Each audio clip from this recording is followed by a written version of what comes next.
जो तरुण वर्ग आपल्याला 14 एप्रिलला DJ वरती थरकताना दिसतो, नाचताना दिसतो, आनंद साजरा करताना दिसतो, छाती बडवताना दिसतो, मोठमोठ्याने ओरडताना दिसतो, बुद्ध जयंतीला हा तरुण वर्ग का बरं पुढे येत नाही? नमो तस् भगवतो अरहतो सम्मा संबुद्धस्स।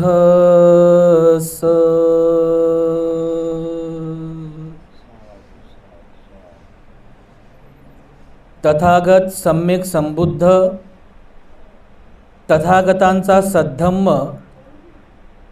सद्धम्म प्रचारक पूजनीय भिक्खू संघ जगातील ही 3 सर्वश्रेष्ठ रत्न आहेत, बुद्धरत्न, धम्मरत्न आणि संघरत्न। या 3 महान श्रेष्ठ रत्नांना मी प्रथमतः त्रिवार अभिवादन करतो।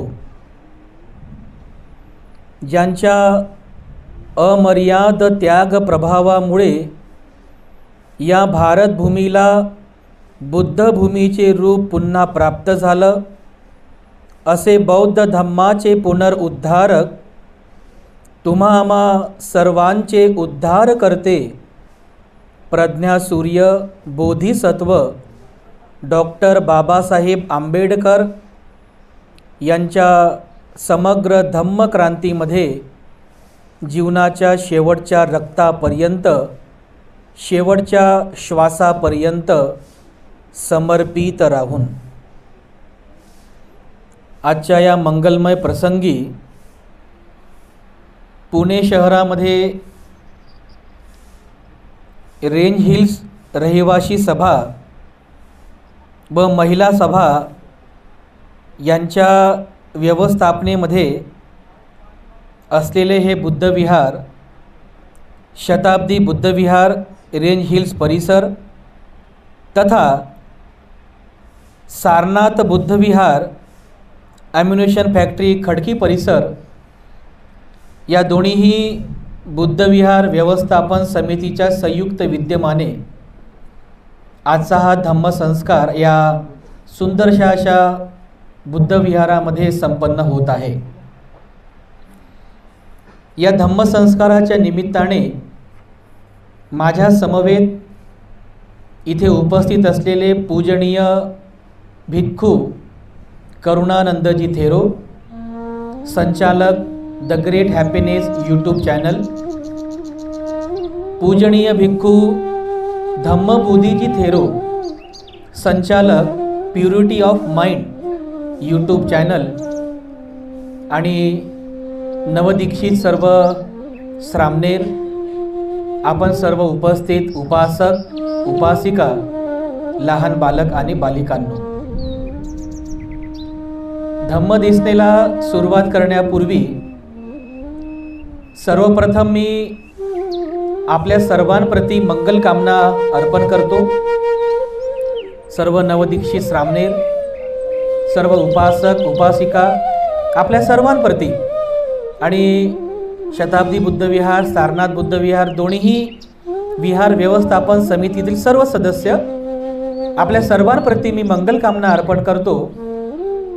विशेष करून ज्यांचा नावांचा उल्लेख या ठिकाणी मी करायला पाहिजे असे ज्यांचा मला परिचय आहे, आपले वाघमारे सर, मागच्या अनेक दिवसांपासून वर्षांपासून मला वाटते बरीच वर्ष झाली त्यांचा परिचय आहे। आणि गजभिये शैलेश गजभिये, उपासक शैलेश गजभिये, ज्यांचा संपर्क आमच्याशी झाला आणि आजचा हा सगळा धम्मसंस्काराचा कार्यक्रम या ठिकाणी आयोजित करण्यात आलेला आहे। उपस्थितांनो, आपण सर्व फार पुण्यवान आहात, फार पुण्यवान आहात। आपण सर्व पुण्यवान यासाठी आहात की आपण सर्व बौद्ध म्हणून जीवन जगत आहोत। ॲज अ बुद्धिस्ट मी आपल्या सर्वांना याकरिताच पुण्यवान म्हणतो, कारण आपण सर्व ॲज अ बुद्धिस्ट म्हणून, बौद्ध म्हणून जीवन जगत आहोत। आणि हे जे पुण्य आपल्याला प्राप्त झालेलं आहे बौद्ध म्हणून जीवन जगण्याचं, ज्या महामानवाच्या अथांग उपकारामुळे आपल्याला हे पुण्य मिळालं, ही महानता प्राप्त झाली, ते बोधिसत्व डॉक्टर बाबासाहेब आंबेडकर, की ज्यांनी या भारत देशामध्ये जन्मास आलेला बुद्ध धम्म जो नष्ट झाला होता, नामशेष झाला होता, त्या बुद्ध धम्माचं पुनर्जीवन केलं, स्वतः बौद्ध बनले, आपल्या सर्वांना बौद्ध बनवलं. 14 ऑक्टोबर 1956 त्या ऐतिहासिक विजयादशमीच्या दिनी बाबासाहेबांनी याच भारतभूमीमध्ये, नागपूरमध्ये रक्ताचा एकही थेंब न सांडता ही महान अशी क्रांती केली, महान क्रांती केली. त्यानंतर अशी क्रांती कधीच घडली नाही भारतामध्ये. कारण ॲट ए टाइम, एकाच वेळेला एकाच ठिकाणी शेकडो लोक धर्मांतर करतात, बुद्ध धम्माची दीक्षा घेतात. या भारतामध्ये एका नवीन पर्वाला सुरुवात होते, एका नवीन क्रांतीला सुरुवात होते, आणि त्या क्रांतीचे आपण साक्षीदार आहोत, त्या क्रांतीचे आपण पथिक आहोत. आणि म्हणून आज बौद्ध म्हणून आपल्या सर्वांना मला वाटते जवळपास 66 वर्ष पूर्ण झाली, बरोबर आहे. येणाऱ्या विजयादशमीला आपण सर्व 67 वर्षांचे बौद्ध होणार आहोत, बरोबर आहे. आणि या 66 वर्षाच्या या कालावधीमध्ये आपल्या मला वाटते जवळपास 2 ते 3 पिढ्या निघून गेलेल्या आहेत. आणि आज 66 वर्षानंतर एक बौद्ध म्हणून जेव्हा आपण स्वतःचं चिंतन करतो, तर हे चिंतन करीत असताना बाबासाहेब आंबेडकरांनी धर्मांतर केल्यानंतर, धम्मदीक्षा घेतल्यानंतर किंवा आपल्या सर्वांना बौद्ध बनवल्यानंतर आपल्यावरती काही जबाबदाऱ्या दिलेल्या आहेत, आपल्यावर काहीतरी जबाबदाऱ्या दिलेल्या आहेत, आपली काहीतरी कर्तव्य आहेत. आणि त्या जबाबदाऱ्यांचं, त्या कर्तव्यांचं पालन करणं हे आपल्यासाठी सर्वांना महत्त्वाचं आहे. हे पाहिजे तेवढं, म्हणजे जेवढं आपल्याला वाटतं तेवढं सोपं नाही आहे, जेवढं वाटतं तेवढं हे सोपं नाही आहे. कारण आमचे एक मोठे बनते जे आहेत, सर्वात ज्येष्ठ भिक्खू संघामध्ये पूजनीय भदंत धम्मसेवकजी महाथेरो, जे महाराष्ट्र भिक्खू संघाचे अध्यक्ष आहेत आणि सध्या पूर्ण भारतवर्षामध्ये सर्वात सिनियर आहेत, ज्येष्ठ आहेत, मूळ ऐवला राहतात, तालुका उमरखेडमध्ये. ते नेहमी सांगतात, त्यांचं एक वचन ते नेहमी सांगतात, की या भारतामध्ये, भारतातच नाही तर या जगतामध्ये सर्वात जास्त जबाबदारी, त्यांचं हे वचन आहे बरं, या जगतामध्ये कोणत्याच धर्मगुरूंवर किंवा कोणत्याच धम्म अनुयायांवर एवढी मोठी जबाबदारी नाही आहे जेवढी बौद्ध भिक्षूंवरती आणि बौद्ध अनुयायांवरती आहे. पूर्ण जगामध्ये जेवढेही विविध धर्माचे लोक राहतात, विविध संप्रदायाचे लोक राहतात, धर्मगुरू आहेत, विविध आहेत, त्यांच्यावर जेवढी जबाबदारी नाही त्यापेक्षा हजारो पटीने जास्त जबाबदारी बौद्ध भिक्षूंची आणि बौद्ध अनुयायांची आहे, असं ते नेहमी म्हणतात. आणि असं का म्हणतात, या मागचं मोठं चिंतन आहे. असं का म्हणतात? आजही बघा, 66 वर्षानंतर ज्यावेळेस आपण स्वतःचं चिंतन करतो, समाजाचं चिंतन करतो, तर समाजामध्ये झालेला एक बदल किंवा समाजामध्ये आजही जुन्या चाली, रीती, रूढी, परंपरेला चिकटलेले लोक आजही आपल्याला पाहायला मिळतात. असेही काही लोक आहेत की ज्यांना अजूनपर्यंत बुद्ध धम्म समजलेलाच नाही आहे. असे काही लोक आहेत की ज्यांना बुद्ध म्हणजे काय हेही माहिती नाही. तर अशा लोकांकडे जेव्हा आपण पाहतो तेव्हा आपल्याला आपली जबाबदारी लक्षात येते की आपण आणखीनही किती मागे आहोत आणि आपल्यावर किती मोठी जबाबदारी आहे. एक चिंतन करा तुम्ही की एक इतिहास आहे की या भारत देशामध्ये म्हणजे जेव्हा बौद्ध धम्माची स्थापना सारनाथमध्ये झाली, तिथून बौद्ध धम्म संपूर्ण भारतवर्षामध्ये प्रचारित झाला. जम्बूद्वीपामध्ये प्रचारित झाला सम्राट अशोकाच्या काळात. आणि तेव्हापासून बुद्ध धम्म हा भारतवर्षामध्ये प्रसारित झाला.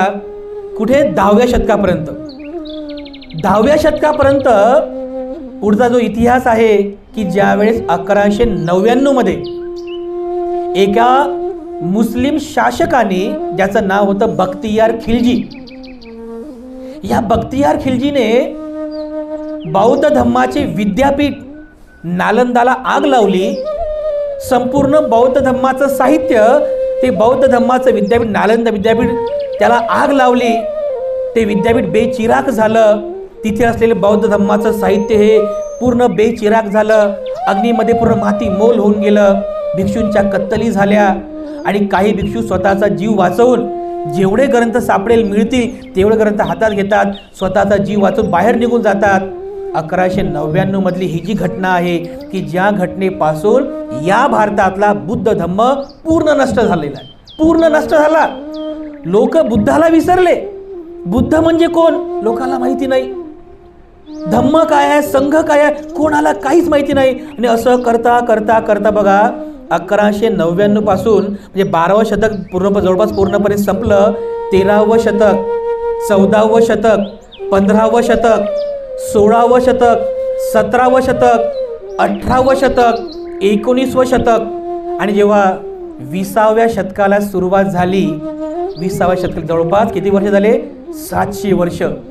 700 वर्षांपर्यंत या भारतातला बुद्ध धम्म पूर्ण नष्ट झालेला होता. परिपूर्णपणे नष्ट झाला होता. आणि या बुद्ध धम्माला पुनर्जीवन करण्याचं काम म्हणजे बघा 700 वर्षानंतर या भारतामध्ये बाबासाहेब आंबेडकरांनी बौद्ध धम्माचं पुन्हा पुनर्जीवन केलं. 14 ऑक्टोबर 1956ला. 700 वर्षानंतर. विचार करा की ज्या देशामध्ये 700 वर्ष बुद्ध माहिती नाही, धम्म माहिती नाही, संघ माहित नाही, अशा लोकांसाठी नवखा असणारा हा धम्म होता. नाही, जरी भारतातला असेल, जरी भारतातला बुद्ध धम्म आहे, पण तो जो काळ होता 1956चा काळ, त्या काळामध्ये लोकांसाठी हा धम्म नवखा होता ना. नवखा होता कारण लोकांना मुस्लिम धर्म माहीत होता, शीख धर्म माहीत होता, पारशी धर्म पण माहीत होता, पण बुद्ध धर्म माहीत नव्हता. मग विचार करा, अशा समाजामध्ये जेव्हा बाबासाहेबांनी बुद्ध धम्म पेरला, मग या समाजात जो नेमकाच बौद्ध झालेला आहे, या बौद्ध झालेल्या समाजावरती किती मोठी जबाबदारी आहे, किती मोठी जबाबदारी आहे. एक तर आपल्या त्यावेळेस जर विचार केला, आपल्या म्हणजे समाजाचे अनेक अडचणी, अनेक प्रॉब्लेम्स होते. शैक्षणिक प्रॉब्लेम होते, सामाजिक प्रॉब्लेम होते, त्यानंतर नोकऱ्यांचे प्रॉब्लेम, आर्थिक प्रॉब्लेम.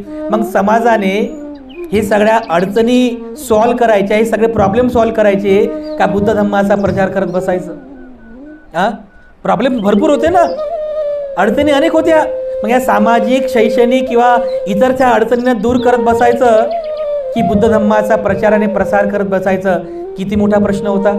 मग काही लोकांनी, जे बाबासाहेबाच्या पहिल्या पिढीतले कार्यकर्ते होते, त्यांनी पुढाकार घेतला आणि या नवख्या असलेल्या बौद्ध समाजाला बुद्ध धम्म समजावून सांगण्याचं काम त्या लोकांनी केलं. सुरुवातीला याकरिता बाबासाहेबांनी पण काही योजना आखल्या होत्या. दुर्दैव म्हणत, दुर्दैवता आपण भाग्य वगैरे आपण काही मानत, दैव वगैरे मानत नाही. बाबासाहेबांना म्हणजे 14 ऑक्टोबर 1956च्या नंतर तेवढं आयुष्य मिळालं नाही आणि पुढील 50 दिवसांमध्येच बाबासाहेबांचं महाप्रयाण झालं. मग समजा आपल्या समाजाची अवस्था कशी झाली असेल विचार करा. म्हणजे एक उदाहरण मी सांगत असतो नेहमी. एक माता आहे, एक 9 महिन्यांची गर्भ राहिलेली माता आहे. त्या मातेने एका सुंदर अशा बाळाला जन्म दिला. सुंदरसं बाळ, एका सुंदर अशा बाळाला जन्म दिला. ठीक आहे. आणि त्या बाळाला जन्म दिल्यानंतर बरोबर 50व्या दिवशी ती माता आपल्या सर्वांचा जगाचा निरोप घेऊन निघून जाते. ती मृत्यूला प्राप्त होते. तर विचार करा, त्या 50 दिवसांच्या बाळाची अवस्था कशी होती. विचार करा बरं. नेमका त्या बाळाला जन्म दिला, 50व्या दिवशी तिची आई मरण पावली. त्या बाळाची अवस्था कशी होईल? त्या बाळाला कोण दूध पाजेल? त्या बाळाचं लालन पालन कोण करेल? किती कठीण आहे त्या बाळाचं. तुम्ही करा बरं विचार. तुम्ही गृहस्थ लोक, तुम्हाला ह्या गोष्टीचा अनुभव असेलच. समाजामध्ये अशा घटना घडतात. 50 दिवस जाऊ द्या, बाळाला जन्म दिला की काही काही वेळेस ती माता मृत्यूला प्राप्त होते. किती कठीण होते बरं त्या बाळाचं, आहे की नाही? मग जो बाळ केवळ 50 दिवसांचा आहे त्या बाळाची अवस्था कशी असेल चिंतन करा. अगदी अशीच अवस्था आपल्या समाजाची झाली होती. केवळ 50 दिवसांचा हा बौद्ध समाज आणि आपल्या सर्वांचे पिता बोधिसत्व डॉक्टर बाबासाहेब आंबेडकर आपल्या सर्वांना सोडून गेले. नेमका 50 दिवसांचा असलेला हा बौद्ध समाज, या समाजाने काय करायचं? या समाजाने काय करायचं? मग अशा नवदीक्षित समाजाला, बौद्ध समाजाला बुद्ध धम्म समजून सांगण्याचं किंवा धम्माचा प्रचार प्रसार करण्याचं काम बाबासाहेबांच्या पहिल्या पिढीतील लोकांनी केलेलं आहे. कारण त्यावेळी भिक्षू संख्या का कमी होत आलं. कारण बघा तुम्ही की म्हणजे बाबासाहेबांना धम्मदीक्षा घ्यायची होती तर त्यावेळी भंतेजी उपलब्ध नव्हते, भिक्षू उपलब्ध नव्हते. तर बाबासाहेबांनी पत्र पाठवलं कुशीनगरला. कुशीनगरहून भंते चंद्रमणी जे म्यानमार जे होते त्यांना बोलवावं लागलं. आणि नेमकं काही असे हातावर मोजण्या इतके भिक्षू उपलब्ध होते भारतामध्ये. अशा 6-7 भिक्षूंच्या उपस्थितीमध्ये बाबासाहेबांचा धम्मदीक्षा विधी समारंभ पार पाडला. कठीण होतं ना?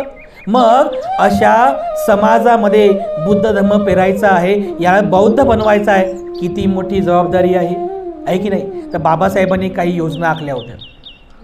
बाबासाहेबांनी काही योजना आखल्या होत्या. जसं आपण पाहतो की भारतीय बौद्ध महासभा जी संस्था बाबासाहेबांनी स्थापन केली होती, या भारतीय बौद्ध महासभेच्या माध्यमातून या समाजाला बुद्ध धम्माचं प्रशिक्षण देता येईल या मुख्य उद्देशाने आणि या समाजामध्ये बुद्ध धम्माचा प्रचार प्रसार करता येईल या मुख्य उद्देशाने बाबासाहेबांनी भारतीय बौद्ध महासभेची स्थापना केली. आजही बऱ्याच ठिकाणी भारतीय बौद्ध महासभेच्या माध्यमातून, जसं तुम्ही सामनेर शिबिराचं आयोजन केलं, अनेक ठिकाणी सामनेर शिबिरांचं आयोजन केलं जात आहे. आणि त्या ठिकाणी त्या नवदीक्षित सामनेरांना बुद्ध धम्माचं प्रशिक्षण देण्यात येत आहे. ही जबाबदारी आहे. यासोबत बाबासाहेबांनी आणखीन काही जबाबदारी दिल्या होत्या. बाबासाहेबांचा मुख्य हेतू होता की या समाजामध्ये असणारा जो तरुण वर्ग आहे, जो मुख्य तरुण वर्ग जो आहे, या तरुण वर्गावर सर्वात मोठी जबाबदारी बाबासाहेबांनी दिलेली आहे. कारण बाबासाहेबांना हे अपेक्षित होतं. कारण त्यावेळेस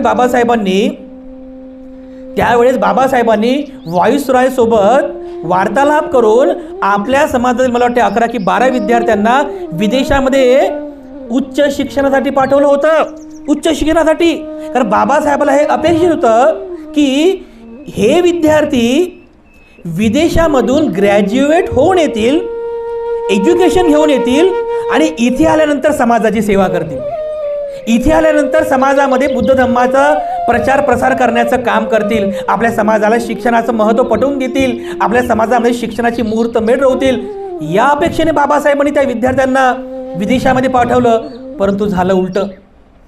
जे विद्यार्थी विदेशामध्ये शिक्षणासाठी गेले होते त्यापैकी काही विद्यार्थी असे आहेत की जे भारतामध्ये आले आणि ज्यांनी बाबासाहेबांच्या या धम्म चळवळीला गतिमान करण्याचं काम केलं. त्यावेळेस बाबासाहेब म्हटले होते की बाबासाहेब स्टेटमेंट त्यावेळेस आहे की मुझे पढे लिखे लोगों ने धोका दिया. त्यांच्यासाठी बाबासाहेबांनी बोलले होते. कारण बाबासाहेबांची अपेक्षा भंग झाला होता. परंतु आज जेव्हा आपण पाहतो की आज 66 वर्षानंतर आपल्यामध्ये कितपत बुद्ध धम्म रुजला याकरिता जर स्वतःचं चिंतन आपण करतो. आम्ही आता फिरतो समाजामध्ये. आम्ही जेव्हा समाजामध्ये पाहतो तर जी परिस्थिती आहे अत्यंत मिश्रित परिस्थिती आहे. काही ठिकाणी आमच्या समाजाची परिस्थिती खूप चांगली आहे. म्हणजे धार्मिक परिस्थिती, जसं तुम्ही आहात, तुम्हाला बघून फार आनंद झाला. बघा सगळं विहाराचं मेंटेनन्स बघा. विहार खूप सुंदर विहार आहे. आपण सगळं फार श्रद्धासंपन्न आहात. काही ठिकाणी समाजामध्ये खूप चांगल्या प्रकारे बुद्ध धम्म रुजलेला आहे. त्यामुळे मी तुम्हाला पुण्यवान म्हणत आहोत. तुम्ही पुण्यवान यासाठी आहे की तुमच्यामध्ये बुद्ध धम्म रुजला, तुमच्यामध्ये बुद्ध धम्माचा विकास झाला. तुम्ही सगळं खूप चांगल्या प्रकारे बुद्ध धम्माचं आचरण करीत आहात. पण बांधवांनो, समाजामध्ये अशाही काही ठिकाणी आम्ही जातो की त्या ठिकाणी बुद्ध धम्म म्हणजे काय हे आणखीनही माहीत नाही आहे. याला मी दोष देत नाही कोणाला.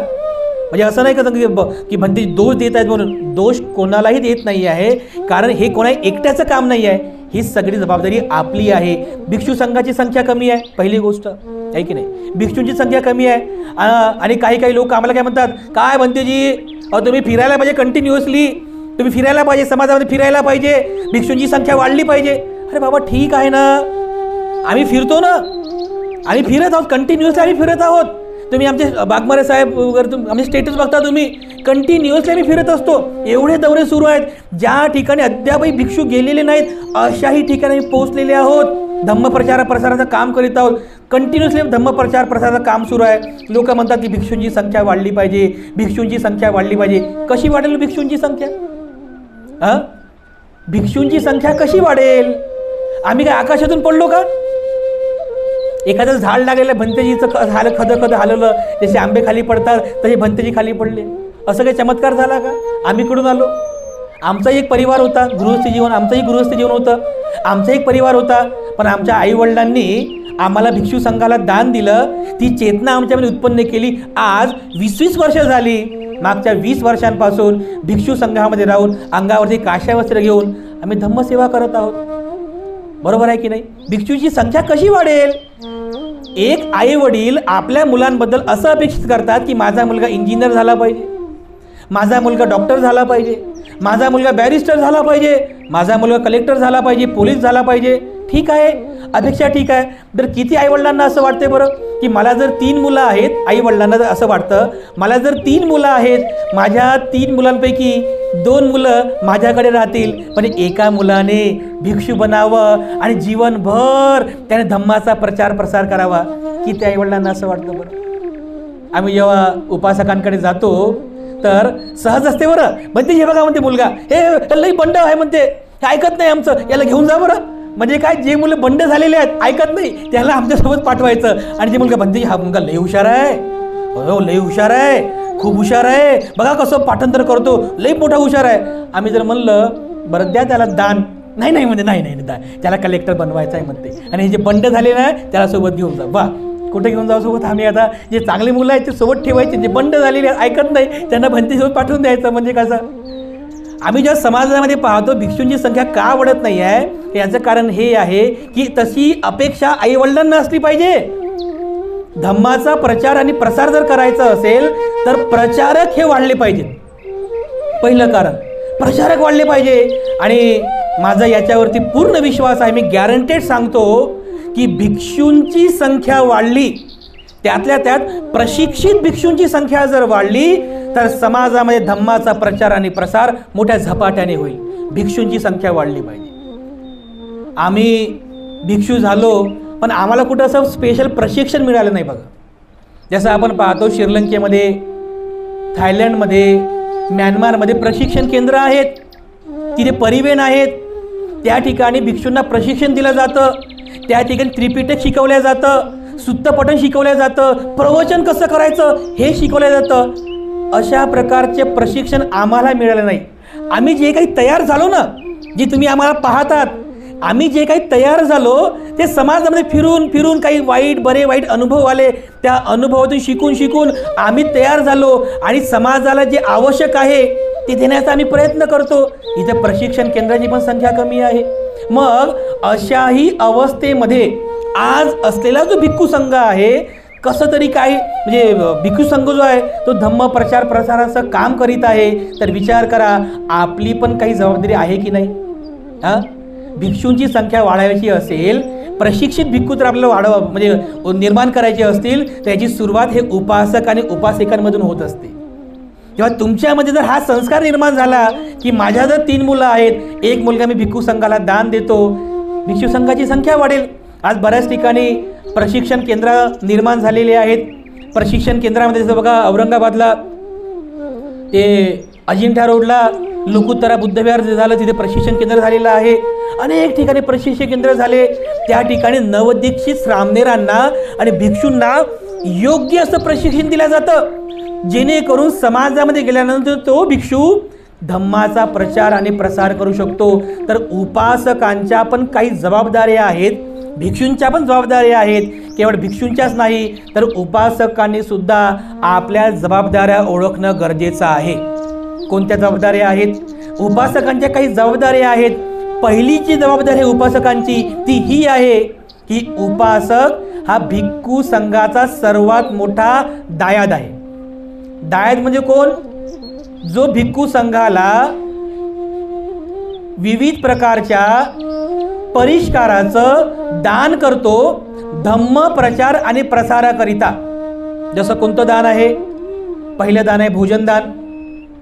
उपासकांचे प्रथम कर्तव्य आहे की त्यांनी भिक्खू संघाला नित्य नियमाने भोजन दान दिलं पाहिजे.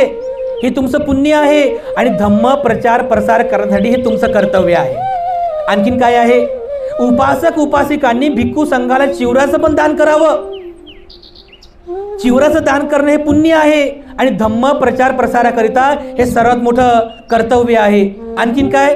भिक्षू संघाला औषधीचं दान करणं सुद्धा हे उपासक उपासिकांचं कर्तव्य आहे. कारण औषधीचं दान करणं हे सुद्धा पुण्य आहे आणि धम्म प्रचार प्रसाराकरिता हे आपलं प्रथम कर्तव्य आहे. आणखी काय? भिक्षू संघाला राहण्याकरिता निवासाचं दान देणं हे सुद्धा आपलं कर्तव्य आहे आणि धम्म प्रचार प्रसाराकरिता ते सुद्धा आपलं कर्तव्य आहे. अशा प्रकारे जे उपासक आणि उपासिका आपली जबाबदारी ओळखतात आणि भिक्खू संघाला हे सर्व प्रकारच्या प्रत्ययाचं दान करतात, म्हणजे तुम्ही धम्म प्रचार आणि प्रसाराकरिता दान करीत आहात.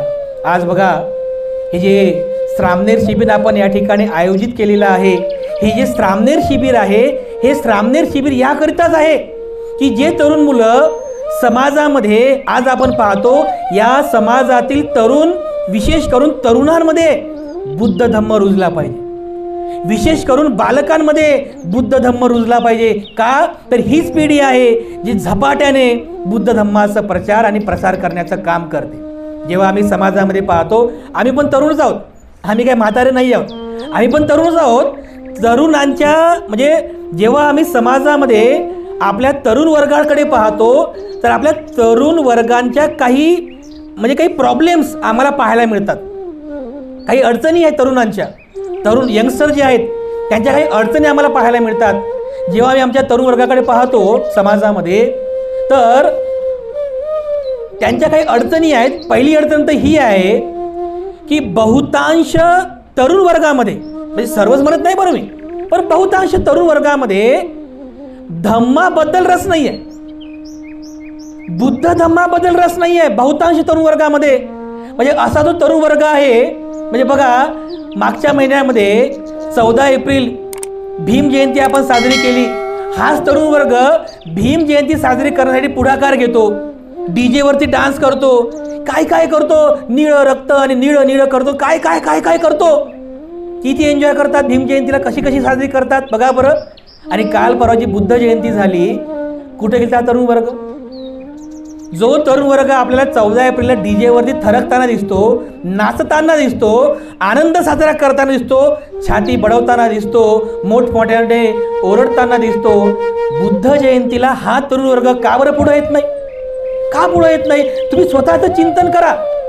कारण आपल्या तरुण वर्गामध्ये पाहिजे तेवढा धम्माबद्दल रस हा कमी झालेला आहे. मुळात या तरुणांना आपण कशा प्रकारचे बौद्ध आहोत हेच त्यांना मुळात समजलेलं नाहीये की आपण कशा प्रकारचे बौद्ध आहोत. एकतर त्यांना त्यांच्या घरामध्ये पण तसं पाहिजे, आईवडिलांकडून त्यांना ते शिकवल्या जात नाहीये की आपण कशा प्रकारचे बौद्ध आहोत. दुसरी गोष्ट, तो तरुण वर्ग विहारामध्ये कसा येईल याबद्दल त्यांच्यामध्ये रस राहिलेला नाहीये. तुम्ही म्हणजे फार पुण्यवान तुम्ही जे नवदीक्षित सामनेर आहात, कारण तुम्ही अत्यंत कमी वयामध्ये तुम्हाला हा धम्मलाभ घडून आला, ही संधी तुम्हाला मिळाली, तुम्ही फार पुण्यवान आहात. पण जे तरुण वर्ग विहारामध्ये येत नाही आहे, अशा तरुणांना विहाराकडे कसं आणता येईल याकरिता आपण प्रबोधनात्मक कार्यक्रम राबवले पाहिजेत, काही योजना आपण राबवल्या पाहिजे. तरुणांमध्ये धम्माबद्दल रस निर्माण झाला पाहिजे, धम्माबद्दल गोडवा निर्माण झाला पाहिजे. आणखीन जेव्हा आम्ही याच तरुण वर्गाकडे पाहतो, एकतर यांच्यामध्ये धम्माबद्दल रस कमी झालेला आहे, रस राहिलेला नाही आहे. आणखीन एक अडचण आहे तरुण वर्गाची, ती म्हणजे या तरुण वर्गामध्ये शिक्षणाबद्दल सुद्धा रस कमी झालेला आहे. शिक्षणाबद्दल म्हणजे एकीकडे बाबासाहेब म्हणतात की शिक्षण हे वाघिणीचं दूध आहे, जो कोणी पिईल तो गुरगुरल्याशिवाय राहणार नाही, पण हा संदेश अजूनपर्यंत आपल्या तरुणांना समजलेलाच नाहीये. गावखेड्यानं तर आणखीन परिस्थिती गंभीर आहे. गावखेड्यानं हे पुणे किंवा मेट्रोपॉलिटन सिटीमध्ये तरी तरुण वर्ग शिकतो आहे, परंतु गावखेड्याने आणखीनही तरुणांमध्ये शिक्षणाचं प्रमाण कमी आहे. कसे तरी ते 10वीपर्यंत शिकतात, पास झाले तर शिकतील किंवा न शिकतील, नापास झाले तर चालले मग कामं करायला. कुठेतरी मिस्त्री काम करतील, कुठेतरी रंगकाम करतील, लेबरिंग करतील, 400 रुपये रोज 500 रुपये काम करतील. शिक्षणाबद्दल पूर्ण रस संपून गेलेला आहे आणि तेच आपलं जीवन आहे. 400 रुपये 500 रुपये काम करायचं, बस कामं करायचं, गृहस्थी जीवन जगायचं, एवढंच आपलं जीवन आहे. एवढंच ते मर्यादित जीवन जगतात, परंतु शिक्षणाशिवाय आपल्याला तरणोपाय नाही. हा संदेश त्यांच्यापर्यंत पोहोचलेला नाही आहे. अनेक अडचणी आहेत. आर्थिक अडचण आहे, सामाजिक अडचण आहे, खूप अनेक अडचणी आहेत. या अनेक कारणांमुळे ते शिक्षण पूर्ण करू शकत नाही आहे. म्हणून आपल्या तरुणांमध्ये शिक्षणाबद्दल रस किंवा शिक्षणाबद्दल गोडी कशी निर्माण करता येईल आणि यांना शिक्षणाच्या संधी कशा उपलब्ध करून देता येईल, याकरिता सुद्धा आपण पुढाकार घेणं अतिशय महत्त्वाचं आहे. आम्ही ज्या विहारामध्ये सध्या आहोत, या विहारामध्ये म्हणजे औरंगाबादमध्ये आम्ही काही उपक्रम सुरू केलेले आहेत. तिथे 1800 स्क्वेअर फीटची लायब्ररी, ग्रंथालय आम्ही सुरू करीत आहोत. त्याचं बरंचसं बांधकाम झालेलं आहे. धम्मस्कंद नाव दिलेलं आहे. धम्मस्कंद ग्रंथालय आणि अभ्यासिका त्या ठिकाणी निर्माण केलं. उद्देश हाच आहे की आपले जे तरुण हे अस्ताव्यस्त फिरतात, किमान ह्या तरुणांनी त्या लायब्ररीमध्ये यावं, तिथे बसावं आणि तिथे असलेल्या पुस्तकाचं काही वेळ का असेना अध्ययन करावं, अभ्यास करावा. यासोबत आपल्या तरुणांना करिअरचं मार्गदर्शन सुद्धा झालं पाहिजे. बुद्धविहारामध्ये जसं आपण श्रामनेर प्रशिक्षण केंद्र या ठिकाणी राबवलेलं आहे. एवढंच नाही, हे तर धार्मिक प्रशिक्षण महत्त्वाचं आहेच, पण बुद्धविहार केवळ मेणबत्ती अगरबत्ती लावण्याचं ठिकाण होऊ नये. आपलं बुद्धविहार हे केवळ पूजापाठ करण्यापुरतं मर्यादित होऊ नये. बुद्धविहारामधून आपल्या तरुणांना करिअर संदर्भातील मार्गदर्शन सुद्धा झालं पाहिजे. मग UPSC असेल, MPSC असेल, IBPS एक्झाम असतील, क्लास 1 क्लास 2च्या एक्झाम असतील, STI असेल, PSI असेल, असिस्टंट कमांडर असेल किंवा कोणती एक्झाम असेल, या सर्व स्पर्धा परीक्षांचं मार्गदर्शन आपल्या विद्यार्थ्यांना विहारामधून सुद्धा प्राप्त झालं पाहिजे. जसं आपण हे 15 दिवसांचं प्रशिक्षण शिबिर राबवलं ना, तर किमान 1 दिवसांचं 2 दिवसांचं करिअर संदर्भातील मार्गदर्शन सुद्धा आपल्या विद्यार्थ्यांना मिळालं पाहिजे. कारण जे विद्यार्थी 10वी पास करतात त्यांना समजतच नाही की आपण पुढं काय करायला पाहिजे, 12वीच्या नंतर पुढं काय करायला पाहिजे. तर अशा प्रकारचं मार्गदर्शन शिबिर सुद्धा आपल्या विहारामध्ये झालं पाहिजे. आम्ही विद्यार्थ्यांना सांगतो की करिअर संदर्भातील मार्गदर्शन आवश्यक आहे. जर विद्यार्थी 99% त्याच्या सेल्फ मेहनत असेल, स्वतः मेहनत करत असेल, पण किमान 1% मार्गदर्शन खूप महत्त्वाचं आहे. 1% मार्गदर्शन, जे 1% मार्गदर्शन त्याच्या 99% मेहनतीला यशाचं फळ प्राप्त करून देतो. तर विहारामधून असेही करिअर संदर्भातील मार्गदर्शन राबायला पाहिजे. आम्ही आमच्या समाजामधल्या काही मुलींकडे पाहतो. तरुण मुली आहेत, सुंदर मुली आहेत. त्यांना आम्ही पाहतो तर आम्हाला असं वाटतं की आपल्या समाजामध्ये सुंदर मुलींची कमी नाही आहे. जी दिसायला सुंदर आहेत अशा मुलींची कमी नाही आहे. मग एखाद्या मुलीला आम्ही विचारतो, सुंदर मुलीला, की तुला काय बनायचं आहे ताई, तुला काय बनायचं आहे. मग ती काय म्हणते, मला पोलीस बनायचं आहे. पोलीस म्हणजे काय, हवालदार. मग आम्ही म्हणतो नाही हवालदार नका बनू, तू काय बनायचं, तू एअर होस्टेस बन, हवाई सुंदरी. मग ती म्हणते ते काय असते. मग आम्ही सांगतो तिथे नसते का विमान, त्या विमानामध्ये ड्युटी असते, मस्त लक्झरी जॉब आहे आपल्या मुलींसाठी. त्यांना माहीतच नाही. कारण तुम्ही स्वतः विचार करा, आपल्या नात्यात म्हणजे काही मुली असतील एअर होस्टेस झालेल्या, पण आपल्या पूर्ण नात्या गोत्यांमध्ये कोणी बनलं का एअर होस्टेस? नाही बनलं ना. मग कोणी एअर होस्टेस बनलेलं नाही आहे आपल्या पूर्ण नात्या गोत्यामध्ये, 10 नात्यांमध्ये. मग आपल्या समाजातील मुलींना हे शिक्षण कसं मिळेल की आपण एअर होस्टेस सुद्धा बनलं पाहिजे मुलींना. म्हणजे मला हे म्हणायचं आहे की त्यांना जर तशा प्रकारचं मार्गदर्शन मिळालं तर आपल्या मुलीसुद्धा ह्या लक्झरी जॉबपर्यंत जाऊ शकतात. त्या संधी त्यांना प्राप्त होऊ शकते. पण केवळ त्यांना मार्गदर्शन अत्यंत महत्त्वाचं आहे. मला हे सांगायचं आहे की आपल्या समाजामध्ये असणारा जो तरुण वर्ग आहे, यंगस्टर जे आहे, यांना विहाराकडे ओढण्यासाठी हा सर्वात मोठा चांगला पर्याय आहे. त्यांना जे आवश्यक आहे त्यांना करिअर मार्गदर्शन शिबिर विहारामध्ये राबवा. बघा तरुण वर्ग येतो की नाही. करिअर संदर्भातील मार्गदर्शन किंवा काही स्पर्धा म्हणजे सांस्कृतिक स्पर्धा राबवा. बघा आपले तरुण मुलं मुली बालक बालिका विहारामध्ये येतात की नाही. अशा पद्धतीने त्यांच्यामध्ये आपल्याला विहारामध्ये येण्याचा रस निर्माण करतील. आणखीन एक अडचण आम्हाला नेहमीच पाहायला मिळते तरुणामध्ये, म्हणजे एकतर म्हणजे धम्माबद्दल रस नाही आहे, शिक्षणाबद्दल रस राहिलेला नाही आहे. आणखीन एक अडचण आहे आपल्या तरुण वर्गाची, ती म्हणजे आपल्या तरुणांमध्ये सध्या व्यसनाधीनतेचं प्रमाण वाढत चाललेलं आहे. व्यसनाधीनतेचं प्रमाण आम्हाला म्हणजे फार वाईट वाटतं. बघा जेव्हा आम्ही काही असे करतात काही धतेंगिरी म्हणतात त्याला, धतेंगिरी करणे किंवा मौज मजा करणे किंवा एन्जॉय करणे आणि आपलं हे जे मूल्यवान जीवन आहे हे जीवन बर्बादीकडे घेऊन जाणं, असे जेव्हा तरुण आम्ही पाहतो आम्हाला फार वाईट वाटतं. बघा हे यांचे जे मातापिता आहेत, यांचे मातापिता करत काय आहेत, यांचे जे मातापिता आहेत हे काय करतात. जेव्हा आपली मुलं आपल्या हाताच्या बाहेर गेलेली आहेत आणि आम्हाला उत्तर मिळतं की काय करावं भंतेजी, ऐकतच नाही. बरं ऐकतच नाही हे उत्तर तुम्ही स्वतः देता, तर मला वाटतं या उत्तरासाठी तुम्ही स्वतः जबाबदार आहात. कारण आपल्या घरामध्ये आपली जी लहान मुलं आहेत, तरुण म्हणजे जे काही बालक वर्ग आहे, अशा बालकांबद्दल आपण नेहमी अपेक्षा ठेवतो की माझा पोरगा हा मोठा झाला पाहिजे, माझा पोरगा हा मस्त मोठा नोकरी केली पाहिजे, हा मोठा पोरगा याने आमच्या म्हातारपणात आमची सेवा केली पाहिजे. किती अपेक्षा ठेवतो आपण, किती अपेक्षा ठेवतो. अहो हे सगळं ठीकच आहे, हे सगळं ठीक आहे, पण माझा मुलगा हा खूप चांगला सदाचारी झाला पाहिजे असंही आपल्या मनामध्ये यावं. माझा मुलगा हा खूप चांगला धम्मवान झाला पाहिजे असंही आपल्या मनामध्ये यावं. ज्या मातापित्यांना असं वाटतं की माझ्या मुलांनी आमची म्हातारपणामध्ये सेवा करावी, तर मातापित्यांनी त्याला सेवा करण्याचा संस्कार दिला पाहिजे की नाही. दिला पाहिजे ना. म्हणजे काही बीज पेरायचंच नाही आणि म्हणायचं की आम्हाला फळं द्या. तुम्हाला जमिनीमध्ये बीज पेरावं लागेल, ते बीज पेरल्यानंतर त्याला खतपाणी द्यावं लागेल, त्याची जपणूक करावी लागेल, त्याला वाढवावं लागेल, मग जेणेकरून मग त्या बीजाचं रोप तयार होईल, रोपाचं झाड होईल, मग तुम्हाला फळं मिळतील.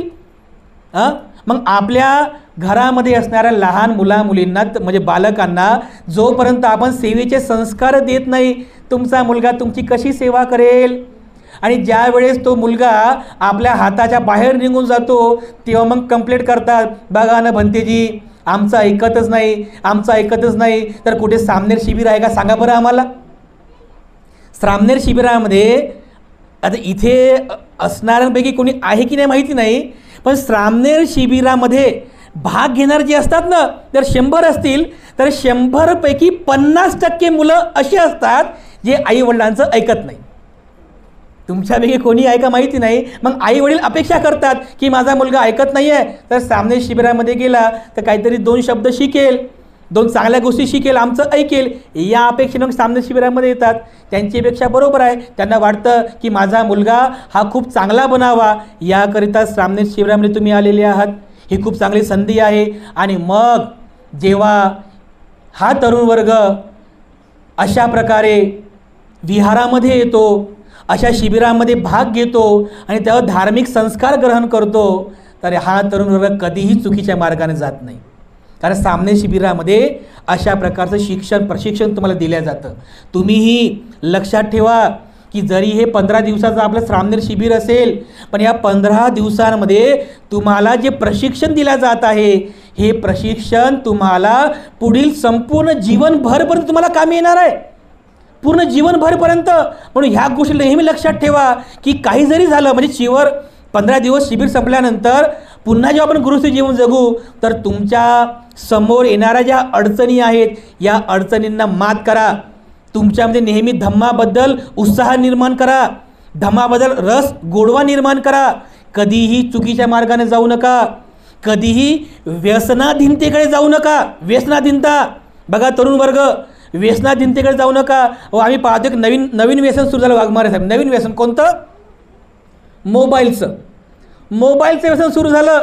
आम्ही जेव्हा पाहतो घरी गेल्यानंतर तर आई वडील बसले, वंदन करतात आणि मग तो जो मुलगा असतो, तो लहान मुलगा, हातामध्ये मोबाईल, कंटिन्यूली सगळं लक्ष मोबाईलमध्ये, सगळं लक्ष. आई वडील म्हणतात जी करा, नमो करा, चला नमो करा.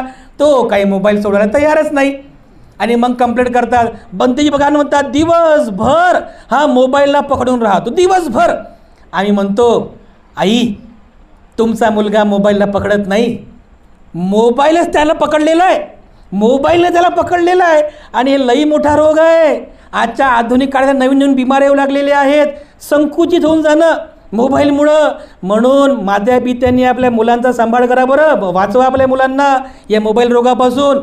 कंटिन्युअसली मोबाईलमध्ये राहत असल्यामुळे बाह्य जगामध्ये काय चालू आहे त्यांना काहीही समजत नाही आहे. कोण आलं आणि कोण गेलं सगळं लक्ष मोबाईलमध्ये आहे. आणि म्हणून या सर्व व्यसनाधीनतेपासून, हे व्यसन आहे बरं, म्हणजे एखादी गोष्ट म्हणजे मर्यादेपेक्षा जास्त झाली ना, मला वाटते ते व्यसन आहे, ते व्यसन आहे. मग कोणती गोष्ट असू द्या, पण मर्यादेपेक्षा जर जास्त झाली तर ते व्यसन आहे. आणि कोणतेही व्यसन असू द्या, हे व्यसन आपल्या सर्वांसाठी हानिकारकच आहे. त्यामुळे आपल्या तरुण वर्गाकडे विशेष लक्ष असावं, कारण तरुणांवर सर्वात मोठी ही जबाबदारी आहे. आणि या तरुणांना प्रशिक्षित करण्यासाठीच बघा आपण सर्व या ठिकाणी आहोत. मी विशेष करून ज्यांनी या शिबिराचं आयोजन केलं त्या आयोजकांचं आणि सर्व व्यवस्थापकांचं विशेष धन्यवाद व्यक्त करतो की या जबाबदारीला पूर्ण करण्यासाठी आपण पुढाकार घेतलेला आहे. बघा ना, ही लहान लहान मुलं आहेत. या ठिकाणी 15 दिवसाच्या शिबिरात त्यांनी भाग घेतलेला आहे आणि योग्य असं प्रशिक्षण हे प्राप्त करीत आहेत. तर तुम्ही फार पुण्यवान आहात की या ठिकाणी तुम्हाला ही सगळी संधी मिळाली. बघा, तुम्हाला हे सगळं मिळत आहे तर तुम्ही किती स्वतःला पुण्यवान समजलं पाहिजे. आणि याचा लाभ तुम्हाला आज मिळत आहे. तर मी तुम्हा सर्व नवदीक्षित म्हणजे सामदेरांबद्दल सुद्धा मंगलकामना अर्पण करतो. आणि विहार समिती जी आहे, या समितीतील, या व्यवस्थापन समितीतील आपण जेवढेही आयोजक आहात किंवा जे सदस्य आहात, आपल्या सर्वांबद्दल मी मंगलकामना अर्पण करतो. ज्या मुख्य उद्देशाने आपण हे शिबिर या ठिकाणी राबवित आहात, नक्कीच आपल्या सर्वांच्या या कार्याला, या धम्मकार्याला, या धम्मसेवेला यश प्राप्त होईल अशी मंगलकामना मी या ठिकाणी अर्पण करतो. पुनश्च एकदा शताब्दी बुद्धविहार, सारनाथ बुद्धविहार आणि विहाराशी संबंधित आपण सर्व आयोजक मंडळी, सदस्य मंडळी, दानदायक, दायिका, उपासक, उपासिका आणि आपण सर्वच आपल्या सर्वांप्रती मी अनंत अनंत मंगलकामना अर्पण करतो. आपल्या सर्वांचं मंगल व्हावं अशी मंगलकामना अर्पण करून या ठिकाणी थांबतो. सर्वांचं मंगल हो, सर्वांचं मंगल हो, सर्वांचं मंगल हो.